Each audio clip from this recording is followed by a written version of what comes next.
The House is set to consider a stopgap funding measure introduced by House Speaker Mike Johnson to temporarily maintain the government funding and avert a shutdown, despite resistance from some Republicans.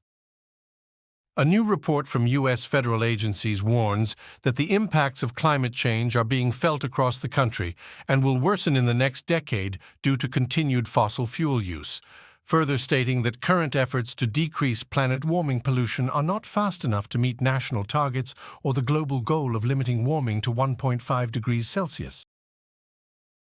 The U.S. and Chinese presidents are preparing to meet for the second time in an effort to manage growing tensions, with a focus on crisis prevention and managing key issues such as Taiwan and the South China Sea in a politically charged atmosphere amid upcoming elections in both countries, while also addressing topics like U.S. export controls and investment restrictions.